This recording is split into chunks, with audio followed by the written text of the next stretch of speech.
मैंने आज घर पे देखा मेरी वाइफ साबुन के ऊपर कोल्ड ड्रिंक डाल रही थी। मैंने उससे पूछा ये क्या कर रही हो, तो वो बोली कि आज बार जब मैं राशन लेने गई थी तो राशन बेचने वाले ने मुझे एक ऐसी खास टिप बता दी जिससे मेरे ढेर सारे पैसे बचेंगे। मैंने कहा कैसी बात कर रही हो? वो बोली हाँ सच में ढेर सारे पैसे बचेंगे, यहाँ तक कि हजारों रुपए बचेंगे। वो बोली हमें सिर्फ एक साबुन और थोड़ी सी कोक की जरूरत पड़ेगी, 10-15 चम्मच कोक और साबुन से हमारा काम बढ़िया हो जाएगा। मैंने कहा वो कैसे? तो उसने पूरे विस्तार में मुझे बताया। क्या क्या बताया मैं आगे बताता हूँ, लेकिन उससे पहले दोस्तों आप दुनिया के कौन से कोने से वीडियो देख रहे हैं जरूर कमेंट करके बताएं ताकि मैं आपको थैंक्स कर सकूं।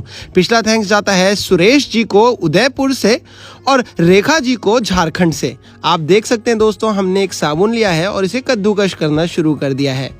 साबुन को कद्दूकश करना है पूरे के पूरा, और ये हमने ग्लिसरीन बेस का साबुन लिया है तो बहुत ही जल्दी कद्दूकश हो जाएगा। आप क्रीम बेस का साबुन लेते हैं वो थोड़ा सा समय ज़्यादा लगाता है 1-2 मिनट, लेकिन वो भी आसानी से कद्दूकश हो जाता है।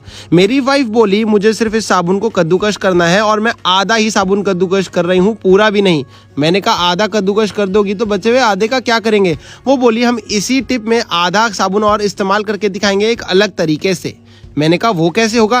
कहती सिर्फ मुझे आधा साबुन फिलहाल कद्दूकश करने दो और आगे बचे हुए का क्या करूंगी वो भी बताती हूँ, लेकिन सबसे पहले आधा साबुन जैसे ही कद्दूकश हो जाएगा उसके बाद मैं इसमें ऐड करूंगी, जैसे मैंने आपको बताया, बहुत कम थोड़ी सी 50 से 100 ml कोक। मैंने कहा ये क्या कर रही हो? वो बोली हाँ और सच में आज तुम्हारे ढेर सारे पैसे बचाऊंगी। वो एक बात और बोली कि आज तक मैं तुम्हारे हमेशा पैसे बचाते आई हूँ, ये घर के ही पैसे हैं, हमारे ही पैसे हैं, तो मैं इन्हें खराब क्यों करूंगी? मेरे को उसकी इस बात पे भरोसा हुआ और मैंने उसे देखा उसने बस थोड़ी सी ही कोक डाली, लगभग 100 ml के आसपास, इससे ज़्यादा कोक उसने नहीं यूज़ करी। बस इतनी सी डालने के बाद वो बोली अब इसको अच्छे से पिघलने दो। मैंने कहा ठीक है पिघलने देते हैं, लेकिन इससे हमारा आधा साबुन और जो थोड़ी सी कोक तुमने इस्तेमाल करी है वो ख़राब तो नहीं हो जाएगी?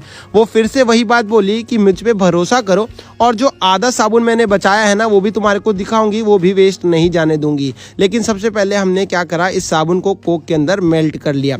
जैसे ही ये पूरी तरीके से मेल्ट हो गया उसने कहा देखा मैंने कहा था ना ये ग्लिसरीन सोप का जब बेस होता है तो बहुत जल्दी मेल्ट हो जाता है। अब जो हमारा बचा हुआ आधा साबुन है उसको भी क्या करेंगे, इसी में काट लेते हैं। बेसिकली मैंने ये इसलिए दिखाया कि किसी के पास कद्दूकश ना हो या कोई कद्दूकश करना ना चाहता हो तो वो साबुन को काट के भी इस्तेमाल कर सकता है, ज़रूरी नहीं है कद्दूकश करना है। आप इस्तेमाल कैसे भी करो, लेकिन बात यह है कि साबुन का इस्तेमाल होना चाहिए। बस उसने क्या करा, दूसरे तरीके से भी साबुन का इस्तेमाल करके दिखा दिया। अब क्या है, ये जैसे कि ग्लिसरीन बेस का था ये भी झटपट मेल्ट हो गया, लेकिन मेल्ट होने से पहले हमने एक काम करना होगा। बहुत ज़रूरी काम ये है कि हमें ले लेनी होगी इसी के साथ एक कटोरी, और कटोरी में लेना है आधे चम्मच से भी थोड़ा सा कम नमक, और इसमें डालना है लगभग 50-60 ml पानी, ज़्यादा नहीं थोड़ा सा ही पानी, और इस नमक को पानी के साथ अच्छे से घोलना है। और घोलने के बाद इसको ऐसे ही पड़े रहने देना है लगभग आधे-पौने मिनट के लिए, ताकि जो नमक है वो अच्छे से पानी में एब्जॉर्ब कर जाए। वहीं दूसरी तरफ जहाँ पे जो हमने काटा था आपके सामने सोप, वो अच्छे से पिघल चुका है। तो जैसे ही ये जो सोप है पिघल जाएगा, हमें जो नमक है जिसको हमने कहा था आधे मिनट के लिए छोड़ देना है पानी के अंदर ताकि वो एब्जॉर्ब कर जाए, वो नमक भी इसके अंदर पानी समेत मिला लेते हैं। तो चलिए आइए, जैसे ही आप देखेंगे कि सोप जाएगा नमक के साथ, ये कितना अच्छे से रिएक्ट हो जाएगा और पानी में वाइट पन आना लग जाएगा, और वैसे ही इसकी झग्गी बननी शुरू हो जाएगी। देखिए ये काम कितना इंस्टेंट होता है, झटपट। जैसे ही इसका थोड़ा सा टेम्परेचर गर्म होगा, क्योंकि ठंडा पानी डाला है ऊपर से तो थोड़ा सा अब ये ठंडा हो गया है, जैसे ही ये मिश्रण गर्म होगा आपको इसमें झाग बनती नजर आएगी। आप बस 15 सेकंड वेट कीजिए और इसमें देखिए कितनी ज़्यादा अच्छी झाग बन जाएगी इस नमक के डलते ही। और जो ये झाग है दोस्तों आपके सामने जो अभी ज़बरदस्त बनने वाली है, इस झाग का ही मेन महत्वपूर्ण है इस वीडियो में। मेरी वाइफ बोली कि आज मैं आपके लिए जो काम कर रही हूँ ना, इसके बाद आप सिर्फ यही बोलोगे कि तुम सच में मेरे हमेशा पैसे ही बचाते आई हो। मैंने अपनी इस वाइफ का भरोसा करा और देखिए उसने जैसे जैसे बोला था इसमें सचमुच में झाग बनने अब शुरू हो चुके हैं। और जैसे ही झाग बने उसने कहा देखा मैंने कहा था ना झाग बन जाएंगे। मैंने कहा तुम बोल तो रही थी झाग बन जाएंगे, लेकिन अब पहेलियां क्यों बुझा रही हो? बताओ तो सही, इस झाग का हम करेंगे क्या? इसको कहाँ इस्तेमाल मिलेंगे? तुम तो कह रही थी ढेर सारे पैसे बचेंगे, इस झाग का भला मैं क्या करूँगा? वो बोली इस झाग का तुम्हें कुछ नहीं करना है, जो करेगी वो हमारे घर में हमारी मेड कर लेगी या फिर मैं कर लूँगी, बस तुम्हें तो देखना है मैं तुम्हारे कैसे इतने सारे पैसे बचा रही हूँ। मैंने कहा सचमुच में आप सच ही बोल रही हो? वो बोली हाँ मैं एकदम सच बोल रही हूँ। और उसके बाद उसने इस झाग को अच्छे से पका लिया।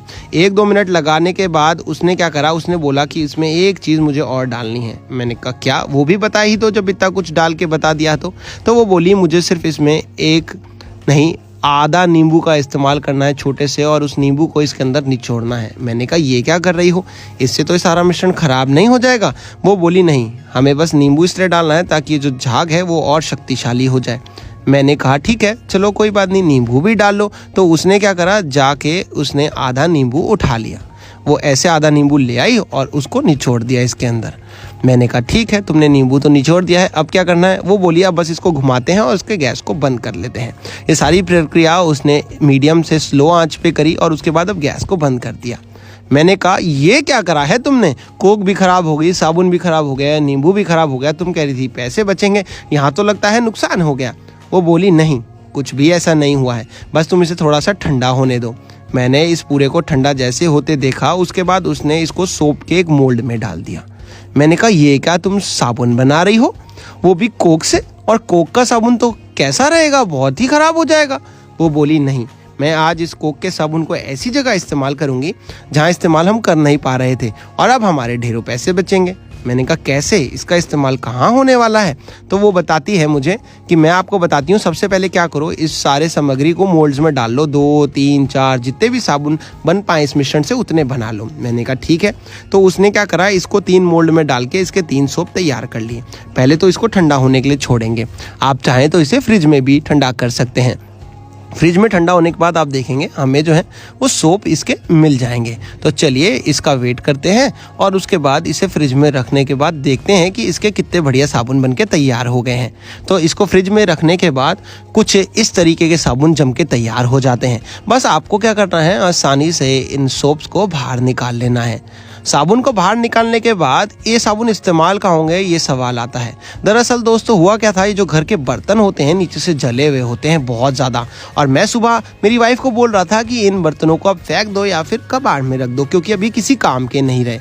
और नई कढ़ाई बहुत महंगी आ रही थी, 700-800 की एक कढ़ाई थी, और अगर 4-5 बर्तन जल जाएँ तो कितना महंगा हो जाता सारा कुछ। तो इसने कहा जितनी भी जली हुई कढ़ाइयाँ या घर के बर्तन हैं, देखो मैं कैसे चुटकियों में तुम्हें साफ़ करके दिखाती हूँ। और जैसे उसने साफ़ करके दिखाया मैं दंग रह गया। एकदम साफ का मतलब है अब इन्हें हमें फेंकना नहीं पड़ेगा, हमारे काम में आएंगी और हमारे पैसे भी बचेंगे। मैंने कहा सही किया तुमने, मेरे पैसे बचा दिए और ये बहुत अच्छे से साफ कर दी। मात्र एक साबुन, थोड़ी सी कोल्ड ड्रिंक, मेरे तो बहुत कम खर्चा लगा और बर्तन मेरे फिर से नए हो गए। और ये नहीं है कि ये साबुन एक ही बार इस्तेमाल किया जा सकता है, इसे आप बार बार स्टोर करके रख सकते हैं और ना जाने कितनी बार इस्तेमाल कर सकते हैं। दोस्तों ये बात एकदम ठीक लगी, मैंने कहा बहुत अच्छा करा तुमने, मेरे पैसे बचा दिए। आपको वीडियो अच्छा लगे तो वीडियो को जरूर शेयर कर देना दोस्तों, और दुनिया के कौन से कोने से ये वीडियो देख रहे हैं जरूर कमेंट करके बताइएगा, ताकि हमें पता चले आप हमारे को कहां से देख रहे हैं। आपका बहुत बहुत धन्यवाद कीमती समय देने के लिए दोस्तों।